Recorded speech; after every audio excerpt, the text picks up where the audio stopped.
ట్రంప్‌తో కలిసి జీ7 సదస్సు సందర్భంగా ప్రెస్ మీట్‌కి ఒప్పుకున్నటువంటి నరేంద్ర మోడీ ప్రశ్నలొద్దన్నాడు. చూసారా? ఆయన ప్రశ్నిస్తే భయపడిపోతాడు.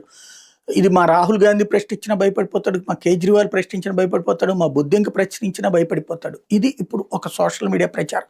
దానికి అనుగుణంగానే మన పత్రికలన్నీ రాస్తున్నాయి. బానే ఉంది. ఎందుకంటే ఇప్పుడు మన పత్రికల్లో ఉన్నటువంటి వామపక్ష భావజాలకి జర్నలిస్టులు, వామపక్ష భావజాలకి యాజమాన్యాలు కాక్రోచ్‌ని అడ్డం పెట్టి మోడీని దించడం కోసం లేదా మోడీని బద్నాం చేయడం కోసం వాళ్ళ వంతు ప్రయత్నం వాళ్ళు చేస్తున్నారు. అంతా బానే ఉంది. కానీ ఇక్కడ పాయింట్ ఏంటంటే ట్రంప్‌తో జాయింట్ ప్రెస్ కాన్ఫరెన్స్‌లో బాధ్యతాయుతంగా సక్సెస్‌ఫుల్‌గా ఈ 2 ఏళ్లలో ఆయన ఎప్పుడన్నా ఎక్కడన్నా మాట్లాడాడా?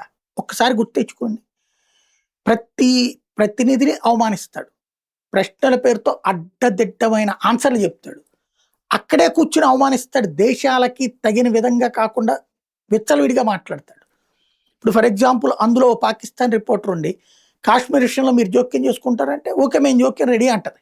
అంటాడు ట్రంప్. అప్పుడు ఏమనాలి నరేంద్ర మోడీ? నువ్వు అక్కర్లేదులే అని చెప్పాలి. అది ముందే చెప్పారు కదా! ఇప్పుడు ఆయన ఎదురుగుండా కూర్చుని అనాలి. అంటే ఒక కాంట్రవర్సీ క్రియేట్ చేయాలి. ఈ కాంట్రవర్సీ వల్ల ప్రభుత్వానికి ఏమైనా ఒరుగుతుందా? నథింగ్. ఇప్పుడు బంగ్లాదేశ్‌తో కాంట్రవర్సీ వల్ల ఒరిగిందా? నష్టమా? వాళ్ళకే నష్టం. మనకు కాదు. శ్రీలంక అయినా, నేపాల్ అయినా ఏదైనా సరే. ఇక్కడ నోరుని అదుపులో పెట్టుకునేటటువంటి లక్షణం భారత సమాజానికి ఉంది. హిందూ సమాజానికి ఉంది. ఆ సంగతి మర్చిపోవటమే ఇక్కడ ముఖ్యం.